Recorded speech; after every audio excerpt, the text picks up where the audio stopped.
خو بهر کیف یو څو واقعات د نبی کریم علیه السلام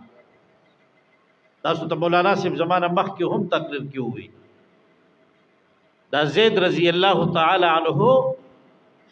د امام الانبیاء لګلو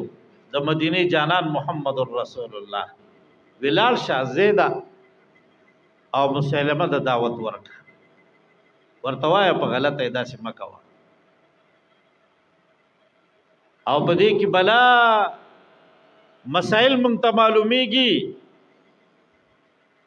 چې قربانی د هغه وخت نه په ختم نبوت شروع ده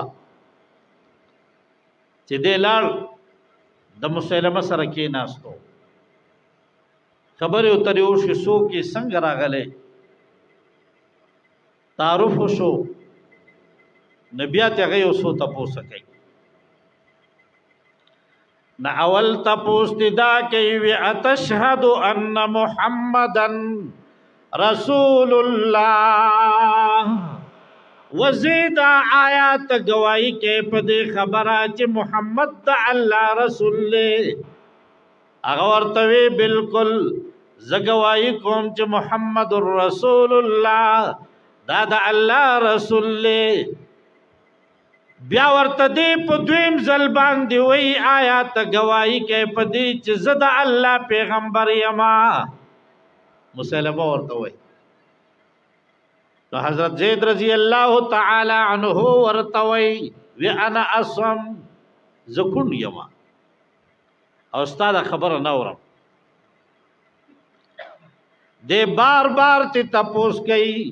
ففعل ذلك مرارا سو واری مسلم ورته وی ما تسوي سوایا کنا هغه ورته جواب کی وی کون یم استاد خبر نه اورما ناخره کی تور را وغوختا ډېر لوی ظالمو او دې ځان ته مخامخ خودرو نه په اول ځل باندې ته یو وخت په والا په دې کټ کړه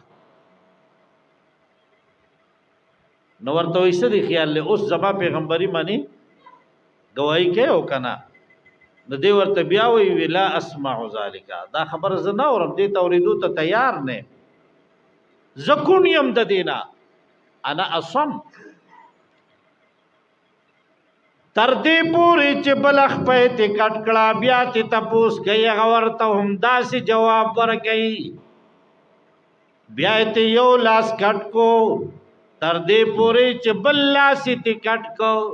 یو غوږی ته کټ کو بل غوږی کټ کو یو تپوس کوي یو اندام کټ کوي فقطعه عزوا عزوا یو استرګې ته استلا بل استرګې ته استلا فمات شهیدا حضرت زید رضی الله تعالی عنہ هم دا جواب ورکړي و مسلمه کونیما ستا خبر اوریدو ته تیار نه ما یو اندام ته کټ کو خو دا خبره اون منلا د شهادت جام نوش کو جفا کی تیغ سے گردن وفا شعاروں کی جفا کی تیغ سے گردن وفا شعاروں کی کٹی ہے برسر میدا مگر جھکی تو نہیں داغ خلق